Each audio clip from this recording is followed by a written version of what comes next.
नमस्कार मित्रांनो. आजच्या या धकाधकीच्या युगात आपल्याकडे सगळं काही आहे. पैसा आहे, करिअर आहे, सुख-सुविधा आहेत. पण एक गोष्ट कुठेतरी हरवत चाललीये. ती म्हणजे मनाची शांतता. कोणीतरी चार चौघात आपल्याला काहीतरी वाईट बोलतं, आपला अपमान करतं आणि आपल्या मनाचा थरकाप होतो. आपण आतून पेटून उठतो, बदला घेण्यासाठी आसुसतो. पण अपमान पचवूनही हिऱ्यासारखं कसं चमकत राहायचं? मनाला एवढं खंबीर कसं बनवायचं, की जगातील कोणतीही वाईट गोष्ट आपल्याला हलवू शकणार नाही? याचं उत्तर आजपेक्षा 350 वर्षापूर्वी समर्थ रामदास स्वामींनी लिहून ठेवलंय. मनाचे श्लोक या अद्भुत ग्रंथात. चला, आज समजून घेऊया मनाच्या श्लोकातील तो 7वा महामंत्र, जो तुमच्या जगण्याची दिशा बदलू शकतो. श्लोक पठण. मना श्रेष्ठ धारिष्ट जीवीम धरावे, मना बोलणे नीच शोषित जावे, स्वये सर्वदा नम्र वाचे वदावे, मना सर्व लोकांचे रे नीव व्हावे. किती सोपे शब्द, पण अर्थ समुद्रा एवढा खोल. समर्थ मनाला साथ घालत 4 गोष्टी सांगतात. पहिली गोष्ट, मना श्रेष्ठ धारिष्ट जीवीम धरावे. धारिष्ट म्हणजे केवळ युद्धात दाखवायचं शौर्य नव्हे, तर संकटात मनाचा संयम राखण्याचं धैर्य. स्वतःच्या जीवाला, स्वतःच्याच मनाला अधिक खंबीर करा. दुसरी गोष्ट, मना बोलणे नीच शोषित जावे. जग सुंदर आहे, पण जगात वाईट प्रवृत्तीही आहेत. कोणीतरी तुमच्यावर चिखलफेक करेल, टोमणे मारेल, नीच शब्द वापरेल. समर्थ म्हणतात, ते सोसायला शिक. कारण वाऱ्याच्या वादळाने डोंगर कधी ढासळत नसतात. तिसरी गोष्ट, स्वये सर्वदा नम्र वाचे वदावे.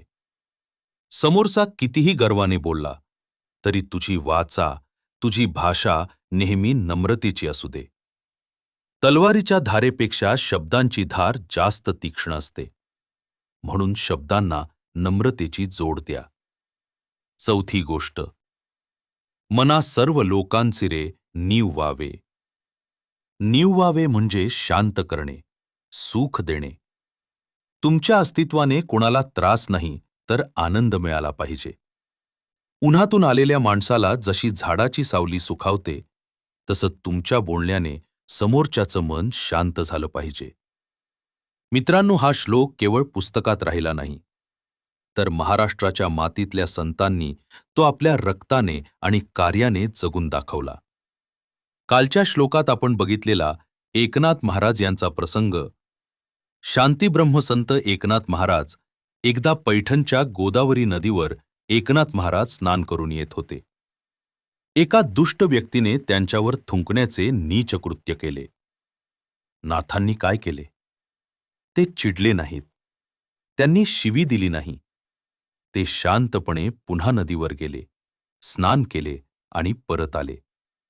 त्या व्यक्तीने तब्बल 108 वेळा नाथांवर थुंकण्याचा प्रयत्न केला.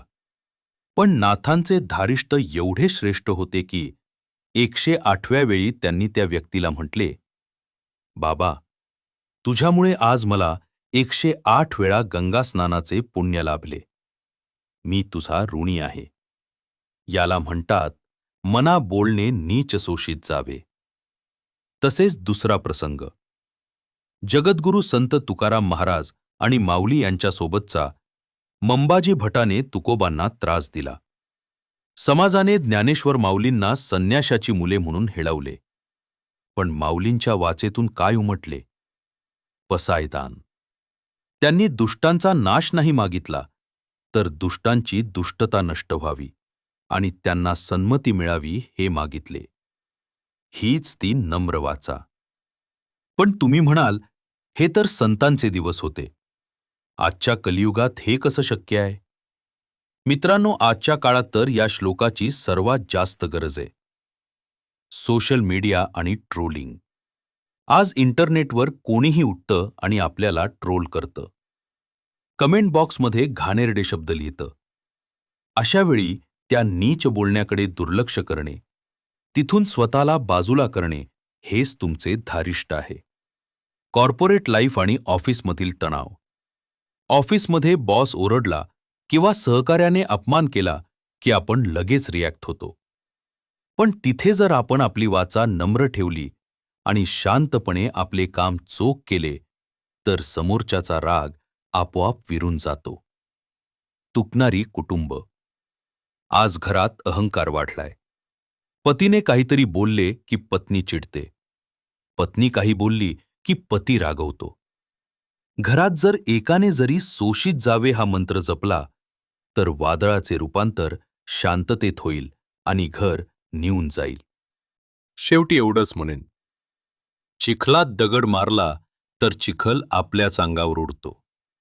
समोरच्याचे वाईट शब्द हा त्याचा स्वभाव आहे, पण शांत राहून त्याला उत्तर न देणे हा आपला संस्कार आहे. लक्षात ठेवा, मनाला इतकं खंबीर करा की कोणाचे शब्द तुम्हाला तोडू शकणार नाहीत. आणि वाणी एवढी गोड ठेवा की शत्रूही तुमच्या प्रेमात पडल्याशिवाय राहणार नाही. समर्थांचा हा विचार तुम्हाला कसा वाटला आम्हाला कमेंट करून नक्की सांगा. जर या व्हिडिओनं तुमच्या मनात थोडी जरी शांतता निर्माण केली असेल तर व्हिडिओला लाईक करा आणि आपल्या जवळच्या लोकांसोबत शेअर करायला विसरू नका. समर्थ रामदास स्वामींच्या चरणी नमन करून थांबतो. जय जय रघुवीर समर्थ.